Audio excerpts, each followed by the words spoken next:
What's going on, guys? Steve here. I will be reviewing Arrow Season 5, Episode 13, entitled Spectre of the Gun.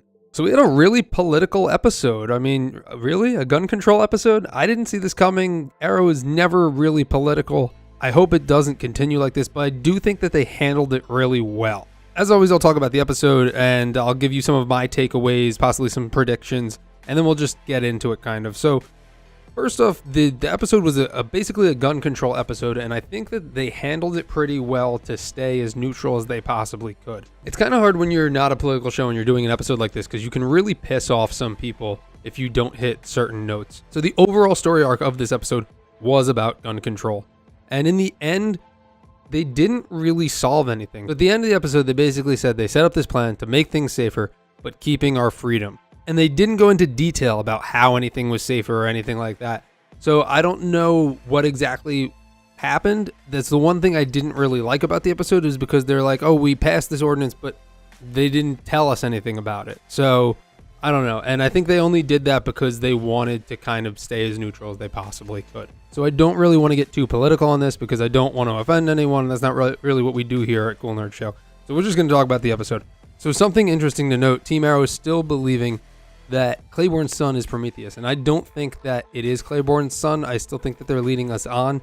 It's just kind of like a disappointment if that's who it is, because it's just someone we've never seen before. So it's like, unless Claiborne's son is someone that we've seen before and we don't know about it yet. But I don't think this is something that they're going to keep. I think it's something that they're going to get rid of. It's going to be someone that we know. We also get some Wild Dog flashbacks, and I thought that they were really cool because we don't really know much about Wild Dog, and now we do. We have his story now. We didn't know he had a family. We didn't know he had a wife, he was married, and he had a child. So it was kind of cool to see why he puts the mask on. I also liked that they had a good amount of people on either side of the gun control debate throughout the episode. They had people who were for it, there were people who were against it, and they kind of balanced it all out. They did a really good job of staying neutral, as I had said before.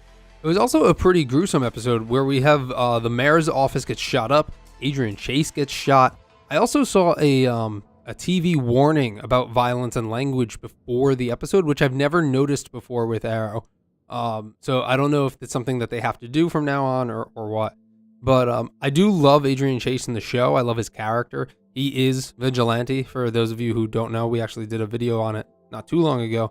And Vigilante showed up in the episode too. I'm waiting for the moment that they actually unmask him. I think it's kind of going on a little long, but I love him in the show, so I hope he's in there for longer.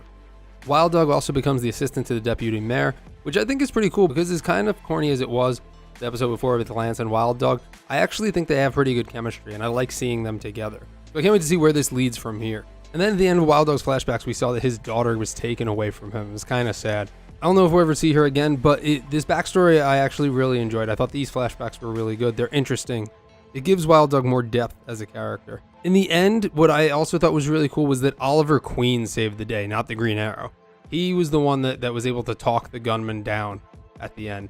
And we need some more of that because we kind of had that for a little bit and we haven't gotten it in a while. So I actually really enjoyed this Arrow episode. I hope they don't keep doing more political episodes because I think it will shoot themselves in the foot, pun intended. I just think that they're going to cause more people bickering, more fans arguing if they start doing it like that. Right now, there's a lot of what America is going through. I don't really want to see it on my DC TV shows because eventually they're going to have to take a side, and it's not going to be good. So I hope that they keep the politics out of it. Although I do like how the way they handled this, I just hope it's not something we're going to get in the future. Anyway, tell me what you thought of this episode.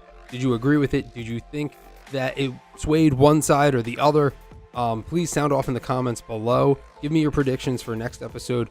It looks like we're probably going to get some more Prometheus episodes. Even though this was a one-off, I've really enjoyed it. I'm actually going to give this episode a 9 out of 10 because I thought it was very well done.